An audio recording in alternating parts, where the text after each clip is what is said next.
nous abordons la vie de Paterne de Vannes. Ou pas. Je veux dire, c'est le premier saint fondateur du Trobreuse pour lequel je n'ai pratiquement rien à dire.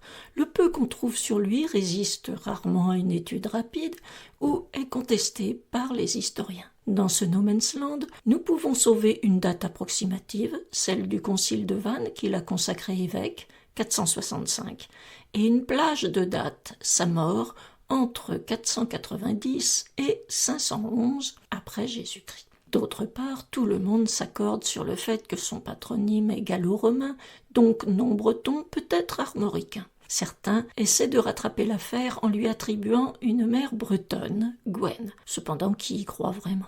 On a bien une vita sancti paterni, mais elle semble plutôt empruntée à celle d'un saint gallois, Padarne, qui n'aurait rien à voir avec le diocèse de Vannes, et à saint Paterne d'Avranches, qui lui est nettement postérieur. Franchement, je m'attendais à des informations plus riches.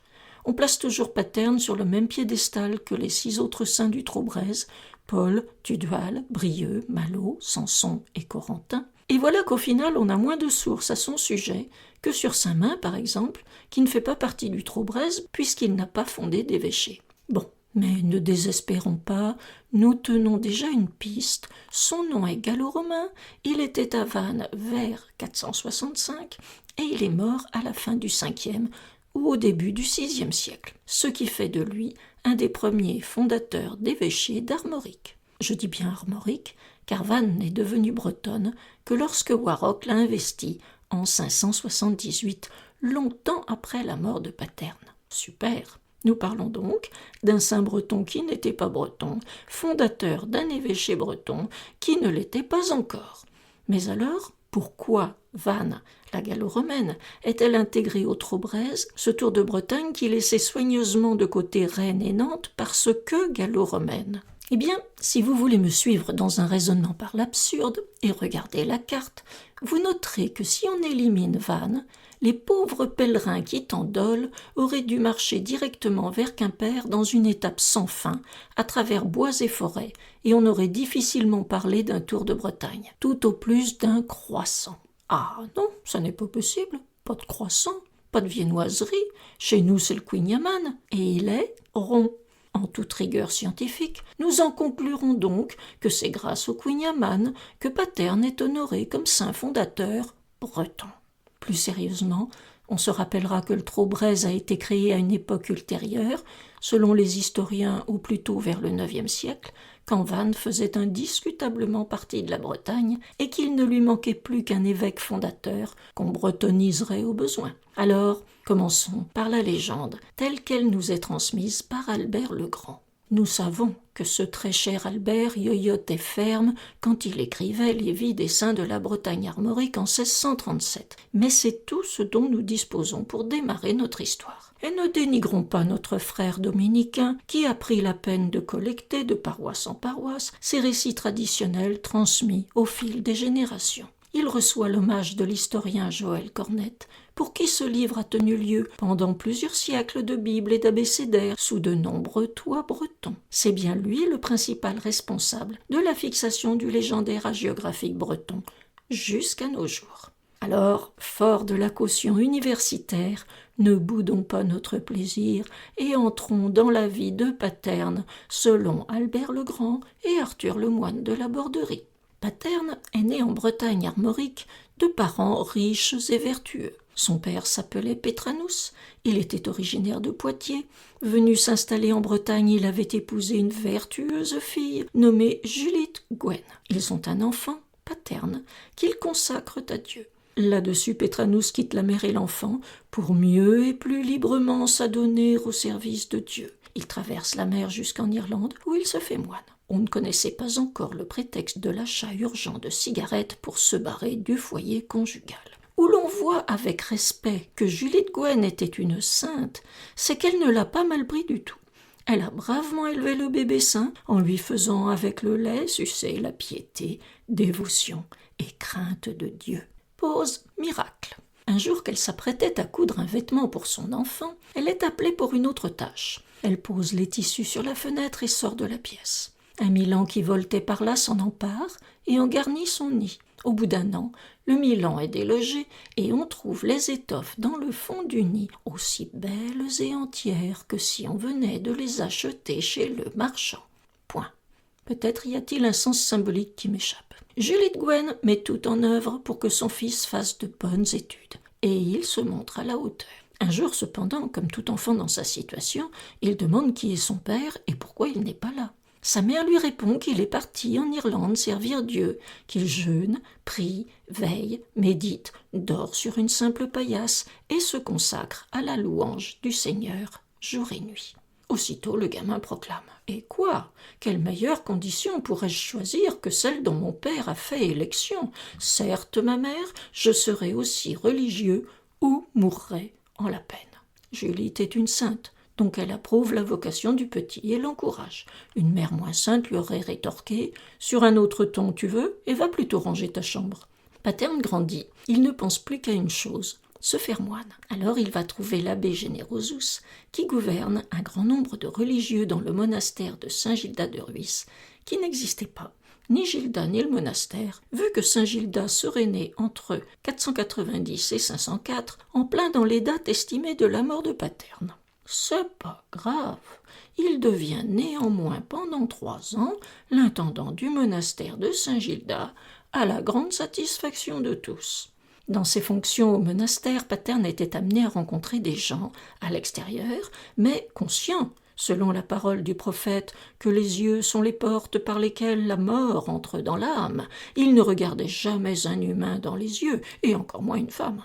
Il matait sa chair à force de rudes efforts, ne mangeait que du pain sec, ne buvait que de l'eau, et encore sans excès, et il n'y ajoutait quelques légumes et un peu de sel que les jours de fête. Pour être sûr de ne pas profiter joyeusement de la vie, il portait un cilice, une sorte de chemise en poil de chèvre qui grattait atrocement, sous une robe qu'il ne changeait jamais, pas plus que sa cucule qu'on nomme aussi cool, la cape à capuche, signe d'humilité des religieux.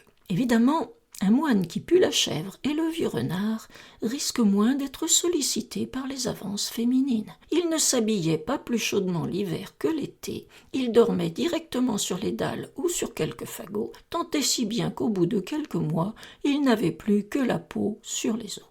Puis il prit la mer en compagnie des abbés Cuvillan, Coatman et Tétéchaud pour fonder un monastère de l'autre côté de la Manche. Quand tout fut en ordre, il nomma un supérieur pour gérer l'établissement et partit en Hibernie, c'est-à-dire en Irlande, où il rendit visite à son père qui s'y trouvait effectivement. Or, à cette époque, 2 rois s'affrontaient en Irlande. Au cours d'une même nuit, un ange leur apparut, leur ordonnant de faire appel à un moine nommé Paterne. Ce qu'ils firent. Paterne les apaisa, les pacifia, les réconcilia, repassa faire la bise à son père et retraversa la mer pour rentrer dans son monastère de Grande-Bretagne, dont on peut supposer qu'il se trouvait au pays de Galles, ce qui nous permet de reboucler avec la vie de Saint Paternus of Wales, dont on a vu au début de cette vidéo qu'il n'avait rien à faire dans l'histoire, vu qu'il est né en 482, soit une bonne 60aine d'années probablement après notre Paterne de Vannes.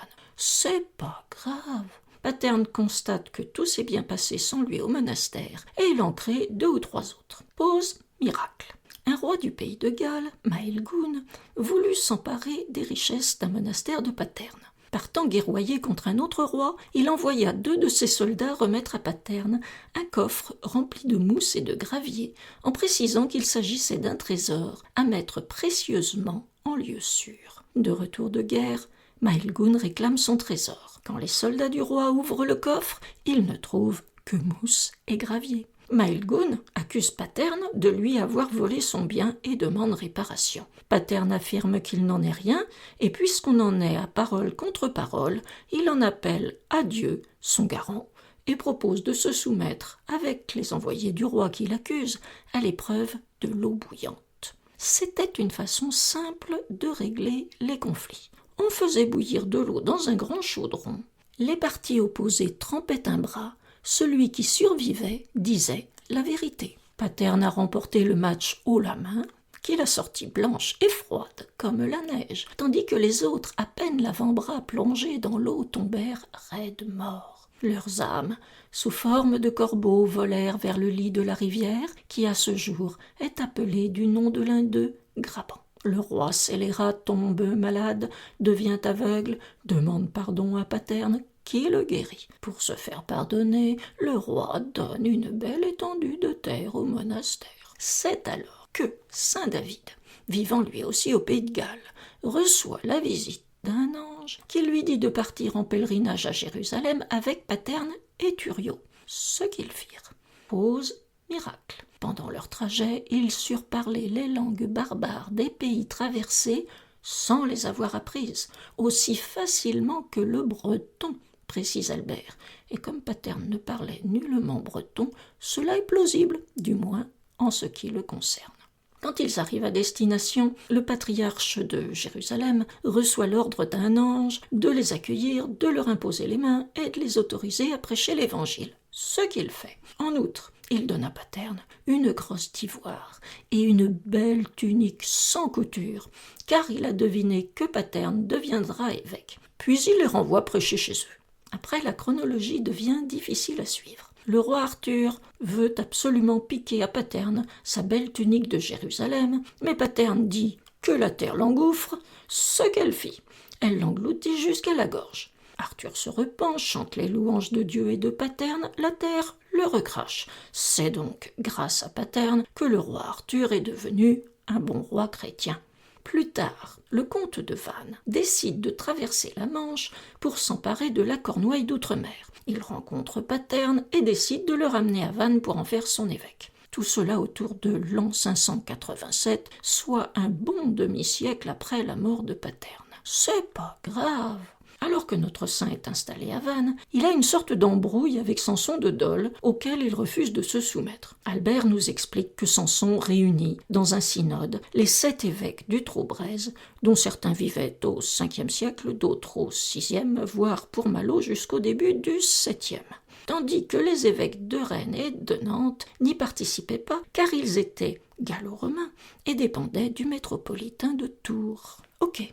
On est en plein dans la querelle historique de l'évêché de Dol, appelé parfois le schisme breton, qui se voulait métropole bretonne indépendante de celle de Tours. Je ne m'attarde pas. Je retiens juste l'intention politique d'Albert le Grand d'intégrer a posteriori l'évêché de Paterne au groupe des évêques d'origine insulaire. J'étais en train de m'embarquer dans une affaire trop compliquée qui vous ennuierait, mais voici Sainte-Anne qui va me tirer d'affaire. Paterne, Sant'es Anna pour toi. Je me retire, je vous laisse assister à leur discussion. Paterne. Salut à toi, Anna. Bienvenue chez toi sur tes terres vannaises. Il se donne l'accolade. Anna. Ah, Paterne, que je suis bonesse de te voir. Paterne. Ah, moi aussi, Anna. On m'avait annoncé ta venue. Tu as été retenue en route? Anna. Bah, traverser une forêt si dense expose à de menus tracas. J'ai dû faire comprendre à quelques sorciers et corrigans que je n'étais pas un bon sujet d'amusement pour eux. Paterne. Sûr qu'ils ne savaient pas à qui ils avaient affaire. Anna. Maintenant, ils savent. Alors, quoi de neuf, mon Paterne? Tes Bretons et tes Gallos s'entendent toujours bien? Paterne. Ça va, ils se sont bien mélangés. Anna. En venant, j'ai cheminé avec un érudit qui m'a parlé de toi. Alors, comme ça, tu n'es pas breton? Paterne. Bah non. J'ai été nommé évêque avant l'arrivée en Vannetais de Caradoc, le chef des premières colonies de Bretons. Enfin, je crois. Anna. Tu n'as pas de souvenir précis, toi non plus? Les autres saints m'ont dit que leur mémoire dépend des livres qu'on leur a consacrés, plusieurs siècles plus tard. C'est pareil pour toi? Paterne. Eh oui, je vivais au 5e siècle, tu sais. C'est bien loin. Anna. En tout cas, tu es apprécié comme grand négociateur. Paterne. C'est ce qu'on dit. J'ai eu de la chance, sans doute. Quand Caradoc est arrivé, il s'est approché de Vannes, vers 470. J'ai demandé à le rencontrer. Il m'a dit que lui et ses troupes ne venaient pas pour piller et détruire, mais qu'ils étaient à la recherche de terres pour s'installer avec leur famille. Et des terres disponibles, il y en avait. On n'a pas pu éviter quelques tensions parfois. Les nouveaux venus étaient plutôt bagarreurs. Mais j'ai expliqué aux Vénètes que c'était plutôt une chance, car ils défendraient le pays contre les attaquants venus de la mer. Anna. Les Vénètes, ce sont les habitants du pays avant l'arrivée des Bretons? Paterne. Oui, c'est ça. Ils habitaient globalement le Morbihan d'aujourd'hui. Anna. Et les Bretons se sont contentés de la partie à l'ouest de Vannes? Paterne. C'est ce que j'ai négocié. Avec Caradoc, on était entre chrétiens, c'était plus facile. Anna. Tout le monde était chrétien? Paterne. Anna, je te vois venir.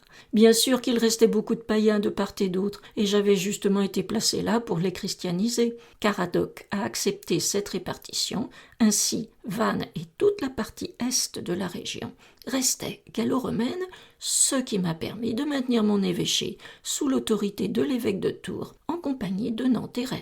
Anna, qui se sont ralliés aux Francs un peu plus tard. Paterne. Oui, quand les Francs ont étendu leur territoire, ils ont considéré que la péninsule armoricaine en faisait partie. Clovis s'est converti au christianisme, on a pu trouver un terrain d'entente. Anna, certains disent que tu as participé à sa conversion. Paterne. Encore une fois, c'est possible. Comme on ne connaît précisément ni la date du baptême de Clovis et encore moins celle de ma mort, en tout cas on s'accorde sur l'influence de Melaine auprès du mérovingien. Si je l'ai fait, ma vie aura été utile. Je remercie mon Créateur de m'avoir donné la capacité de faire vivre en paix les Bretons, les Gallo-Romains et les Francs. Tu es un gars bien, mon Paterne. Quand je vois des gens comme toi, je comprends pourquoi le monde n'a pas été détruit 1000 fois. Mais dis-moi, tu étais dans le coup quand les Bretons ont attaqué les pays de Rennes et de Nantes? C'est quoi cette histoire de vendange? Paterne est mort de rire. Paterne. Non, ce n'est pas de mon époque, c'est plus tard, avec Warrock. Ils sont fous, ces Bretons. Ils ont investi la région des Nantais, et tout ce qu'ils ont trouvé à faire, c'est de vendanger leurs vignes et de leur piquer leur vin. Anna.